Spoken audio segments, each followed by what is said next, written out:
नमस्कार शेतकरी मित्रांनो, राज्यामधील नमो शेतकरी योजनेच्या लाभार्थ्यांसाठी एक अत्यंत मोठी खुशखबर आहे आणि ही खुशखबर म्हणजे या योजनेच्या राज्यामधील सर्व लाभार्थ्यांना येणार हप्ता हा प्रति लाभार्थी 3000 रुपयाप्रमाणे आता वितरित करण्यात येणार आहे आणि याची घोषणा ही काल राज्याचे उपमुख्यमंत्री आणि अर्थमंत्री अजित पवार यांनी केली आहे।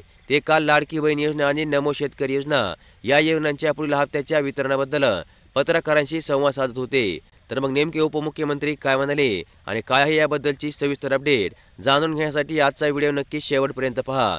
तर मग चला व्हिडिओला सुरुवात करूया आणि जाणून घेऊया आजची सविस्तर अपडेट। तर मग शेतकरी मित्रांनो, महाराष्ट्र राज्यामध्ये महायुती सरकारला या विधानसभा निवडणुकीमध्ये भरघोस प्रतिसाद मिळाला असून पुन्हा एकदा राज्यामध्ये महायुती सरकारची स्थापना झाली आहे आणि यामध्ये कुठेतरी राज्य सरकारने नव्याने जाहीर केलेल्या मुख्यमंत्री माझी लाडकी बहीण योजना आणि नमो शेतकरी योजना या योजनांचा प्रभाव आढळून आला। तसेच यामधील दुसरी महत्त्वाची गोष्ट म्हणजे या निवडणुकीच्या काळामध्ये राज्य सरकारने या दोन्ही योजनेअंतर्गत देण्यामध्ये येणाऱ्या हप्त्याच्या रकमेमध्ये वाढ करण्याची घोषणा केली होती व लाडक्या बहिणींना 1500 रुपयावरून 2100 रुपये देऊ, तसेच नमो शेतकरी योजनेअंतर्गतच्या पात्र शेतकऱ्यांना 2000 रुपयावरून 3000 रुपये वाढीव आर्थिक लाभ देऊ अशा प्रकारचे आश्वासन राज्य सरकारकडून देण्यामध्ये आले होते। तर मग हाच प्रश्न राज्यामधील शेतकरी आणि लाडक्या बहिणी सतत राज्य सरकारच्या मंत्र्यांना आणि आमच्यासारख्या खासगी न्यूज चॅनलच्या कमेंट बॉक्समध्ये विचारत होत्या व याच अनुषंगाने काल राज्याचे उपमुख्यमंत्री हे पत्रकारांशी संवाद साधत होते व त्यावेळेस त्यांनी या दोन्ही योजनेअंतर्गतच्या हप्त्याच्या रकमेमध्ये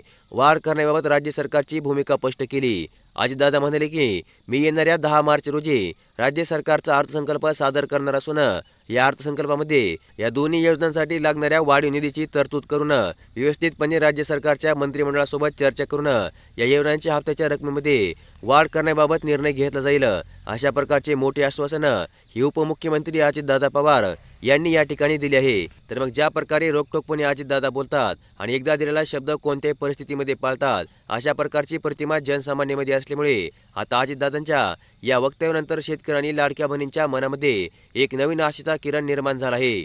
तर मग अशा प्रकारे आता 10 मार्च रोजी सादर करण्यामध्ये येणाऱ्या अर्थसंकल्पानंतर राज्यामधील या दोन्ही योजनेअंतर्गतच्या पात्र लाभार्थ्यांना वाढीव निधीचा लाभ देण्यामध्ये येणार आहे आणि अशा प्रकारची एक अत्यंत महत्त्वपूर्ण अशी अपडेट आज आपण या व्हिडिओमध्ये पाहिली आणि अशाच प्रकारच्या दररोजच्या अपडेट पाहण्यासाठी आपल्या चॅनलला लगेचच सबस्क्राईब करून ठेवा। व्हिडिओला देखील लाईक करा।